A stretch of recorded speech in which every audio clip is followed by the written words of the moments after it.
Yang bikin aku kaget selanjutnya adalah di sini tuh lebih banyak mobil daripada motor. Jadi di sini itu jalanannya itu sangat damai, sangat nyaman gitu ya, nggak ada bunyi klakson kalau nggak penting-penting banget.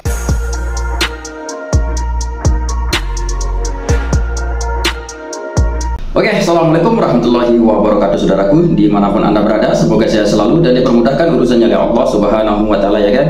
Oke, kali ini saya mendapatkan sebuah link video dari saudari kita yang pertama kali nih geng, yang pertama kali datang ke Malaysia dan sangat kultur shock geng dengan keadaan di sana. Dan juga saudari kita ini tidak menyangka kalau Malaysia itu ternyata semaju ini geng. Beliau ini tidak menyangka ya geng.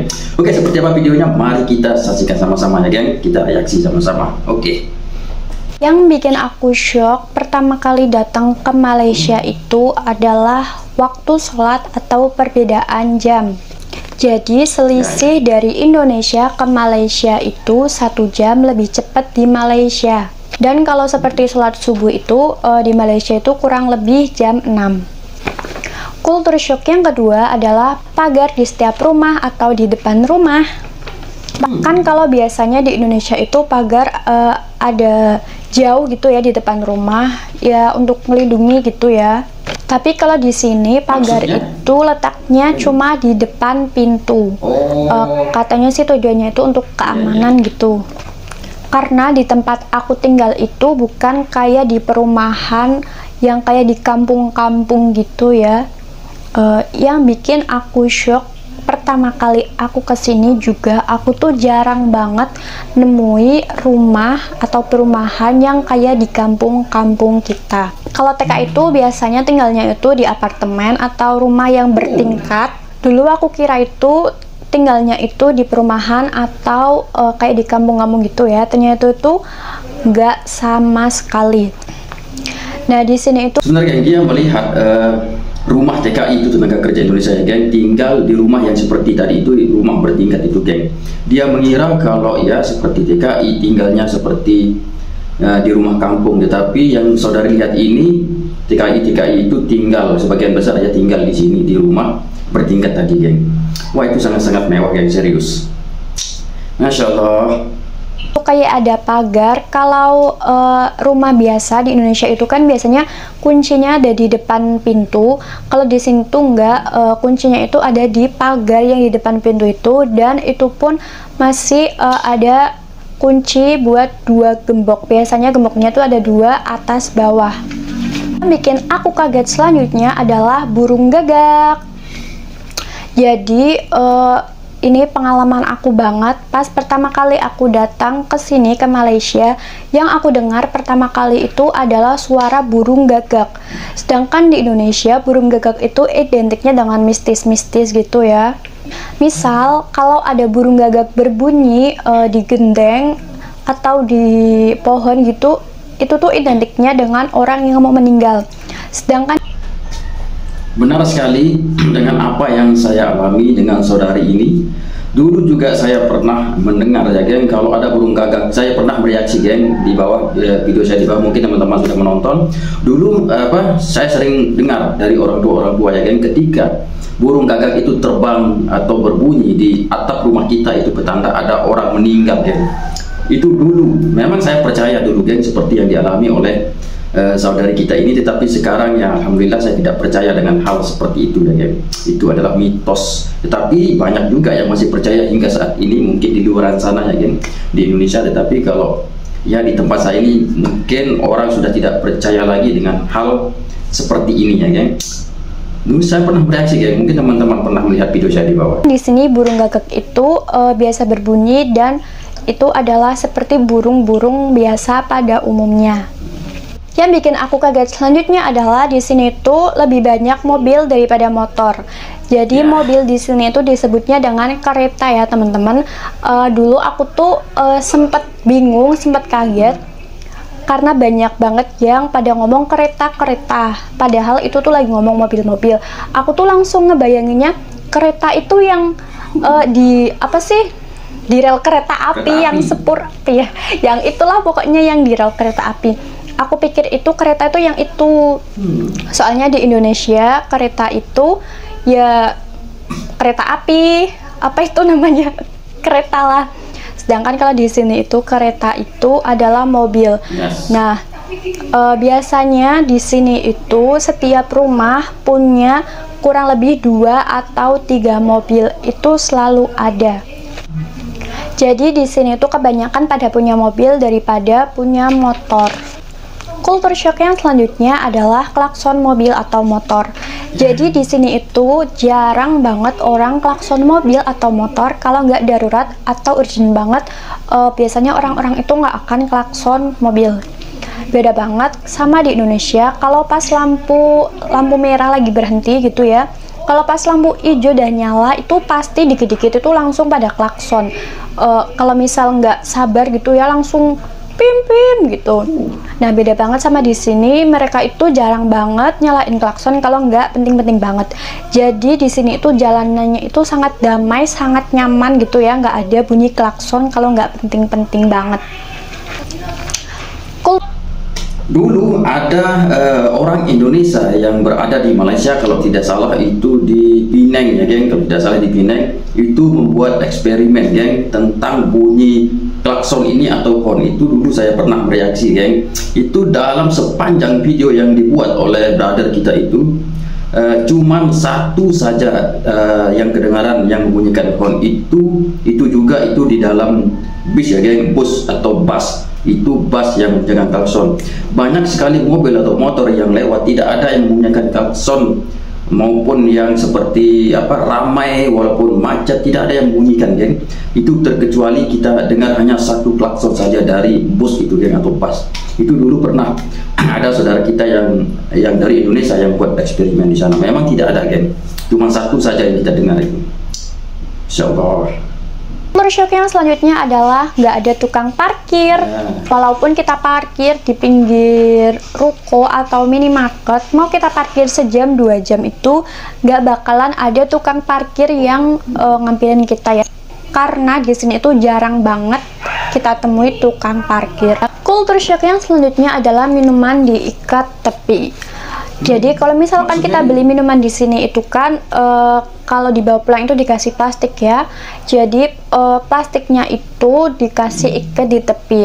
Biasanya kita tuh ditanyain sama abang-abang yang jual mau ikat tepi atau ikat mati. Pas pertama kali aku datang ke sini itu kayak, hah, ikat mati? Apaan tuh ikat mati, ikat tepi? Tapi seiring berjalannya waktu aku tuh tahu ya, oh ini tuh ikat tepi, ini tuh ikat mati. Nah, ini tuh contoh gambar yang ikat tepi ya teman-teman, ini seperti ini. Dan ini adalah contoh gambar yang ikat mati. Dan ini tuh menurut aku tuh unik banget, kayak beda banget gitu kayak di Indonesia. Yang bikin aku kaget selanjutnya itu saat aku di Malaysia itu adalah panggilan untuk cowok atau cewek yang usianya di atas kita itu biasanya kita panggil dengan sebutan kak atau kakak. Tapi biasanya kalau di Malaysia itu untuk kakak doang yang usianya rata-rata di atas kita panggil dengan sebutan kakak. Untuk yang cewek ya teman-teman, cewek doang. Dan untuk panggilan cowok di atas kita, usianya yang di atas kita itu biasanya kita sebut dengan panggilan abang. Nah, jadi aku tuh pertama kali kesini tuh kan panggil semua laki-laki sama perempuan itu semua aku panggil kak ya. Mereka tuh pada kayak, hah, apaan sih kak? Aku kan laki-laki kok dipanggil kak, kayak pada komplain gitu kan. Aku kan belum tahu ya. Jadi aku tuh kayak malu banget gitu. Aku tuh sering juga sih salah panggil abang. Sampai sekarang pun aku sering salah juga panggil cowok dengan sebutan abang. Biasanya aku panggil kak karena kebiasaan gitu ya, kebiasaan sama di Indonesia. Ya ini benar geng, ini bukan saudara kita ini bukan mengada-ngada geng. Memang kalau di tempat saya itu maupun perempuan maupun laki-laki geng itu kalau lebih besar dari kita itu kita panggil kakak. Kalau laki-laki juga kita sebut kakak geng, dan perempuan juga kita sebut kakak. Ya kalau di luar sana geng mungkin ada yang bilang abang geng, misalkan laki-laki itu dipanggil abang dan perempuan itu dipanggil kakak. Tetapi kalau di kampung saya ini geng, di tempat saya ini mau laki mau perempuan geng itu dipanggil kakak, asalkan lebih besar dari kita itu kita panggil kakak geng. Jadi ya ada benarnya juga yang diceritakan oleh saudari kita ini, dia juga kalau memanggil abangnya ya dia panggil sebagai kakak itu. Kadang orang yang yang mendengarnya itu yang biasa memanggil abang itu terdengar asing di telinga mereka, tetapi kita di sini lelaki dan perempuan kita panggil kakak saja, geng. Masya Allah. Yang bikin aku kaget selanjutnya adalah pasar malam. Nah, di Indonesia pasar malamnya itu biasanya kebanyakan itu permainan gitu ya, banyak banget permainan. Tapi kalau di sini biasanya pasar malamnya itu cuma ada makanan, sayuran, dan jual pakaian. Kultur shock yang selanjutnya adalah jarang banget ada pedagang kaki lima atau penjual di pinggir jalan. Di sini tuh memang nggak boleh gitu ya, sama peraturannya itu nggak boleh banget jualan sembarangan. Jadi kalau misalnya aku pengen makan bakso atau makan mie ayam gitu kayak yang di Indonesia yang keliling kampung itu nggak ada, jarang banget. Ada sih, cuman kayak di pasar malam gitu tuh ada banyak, tapi itu sesuai sama tempatnya. Yang bikin aku shock selanjutnya adalah perbedaan bahasa. Perbedaan bahasa yang bikin aku kagum, bahasanya tuh beda, hampir sama tapi berbeda makna. Yang bikin aku kaget selanjutnya itu ketika aku pergi ke kedai makan atau ke laundry, itu ada layanan service atau self service atau istilahnya itu layan diri. Layan diri itu artinya kita itu ngelayanin diri kita sendiri, kayak kita mau ambil nasinya itu ya kita yang ngambil nasi sendiri, kita mau ambil lauk sesuka kita ya kita ambil aja apa yang kita pengen gitu. Kalau nge-laundry pun kita juga nge-laundry sendiri, jadi kita tuh masukin koin atau siling, jadi kita masukin ke laundrynya itu, ke tempatnya yang buat masukin koin, lalu kita pilih mau yang berapa kilo, dan kita pilih juga mau ada yang pengeringnya atau enggak, itu tuh tergantung dari kita mau yang mana. Jadi ini tuh menurut aku unik banget, kayak beda banget kayak di Indonesia. Mungkin di Indonesia itu belum ada, ya ada sih tapi jarang banget, tapi di sini tuh sebagian pada pakai layan jadi semua. Yang terakhir, ini tuh bikin aku kaget banget atau shock adalah di sini itu banyak banget pekerja imigran atau orang asing yang ada di sini. Kayak di sini tuh aku tuh ketemu orang India, orang Cina, orang Melayunya juga di sini. Kira tuh aku tuh nggak bakal gitu ya bisa ketemu sama orang India asli yang ada kayak di film-film gitu, dan ternyata aku tuh bisa, dan itu buat aku seneng banget. Dan kayak wow, aku bisa ketemu orang India, orang Cina di sini dalam satu tempat. Dan itu tuh menurut aku sih unik banget dan bikin aku shock juga ya teman-teman. Segitu dulu aja video kali ini. Mohon maaf banget kalau masih banyak kekurangan, dan maaf banget kalau aku salah-salah kata karena di sini aku tuh masih pemula dan masih banyak belajar.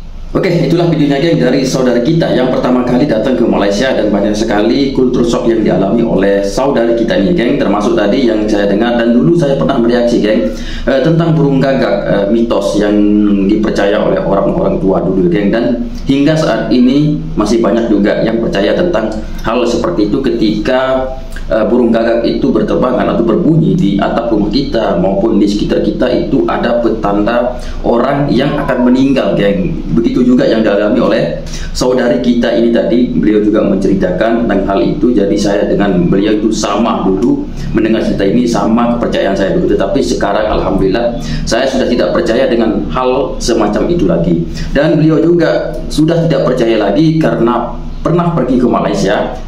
Begitu juga dengan saya, tidak percaya lagi, sering mereaksi burung-burung di Malaysia, termasuk burung gagak ini ya geng. Dulu saya pernah mereaksi, sangat sering, bukan sekali dua kali saya mereaksi burung gagak ini geng, sangat sering saya mereaksi. Banyak sekali burung di sana dan berterbangan di atas kepala orang, di bumbung rumah orang, dan juga di sekitar kita itu banyak sekali burung gagak yang berbunyi geng, tetapi tidak ada cerita-cerita atau mitos-mitos yang ditimbulkan oleh saudara-saudara kita yang berada di Malaysia, dan mereka itu tidak percaya. Dan begitu juga yang dialami oleh saudara kita tadi ini, setelah pergi ke Malaysia banyak sekali burung gagak yang beliau jumpai di sana, dan di saat itulah mungkin ya kayak mungkin di saat itulah setelah dia datang dan juga melihat burung gagak di sana berbunyi dan berterbangan, dan melihat gerak-gerik orang di sana itu tidak percaya tentang mitos hal seperti itu. Mungkin ini salah satu penyebabnya saudari kita ini tidak percaya lagi dengan mitos yang kalau burung gagak itu berbunyi, ya petanda itu orang akan meninggal, geng. Masya Allah. Kita itu lambat mengetahui, geng. Kalau kita tidak melihat dari dunia luar sana, kita tidak akan mengetahui hal seperti ini, sehingga apa yang diceritakan oleh orang tua dulu, geng, tentang mitos mistis, geng, itu kita akan menelannya mentah-mentah tanpa berpikir, geng. Ya, untung saja dengan ada internet ini saja kita sudah untung, geng. Jadi kita mengetahui hal-hal yang seperti hoax, hal yang fakta di luar sana, geng, sehingga kita tidak terlalu terjerumus ke dalamnya, geng. Masya Allah, Masya Allah. Oke, sampai di sini saja video saya. Seperti biasa, kita akan berjumpa lagi di video-video saya selanjutnya. Jaga kesehatan teman-teman. Assalamualaikum warahmatullahi wabarakatuh.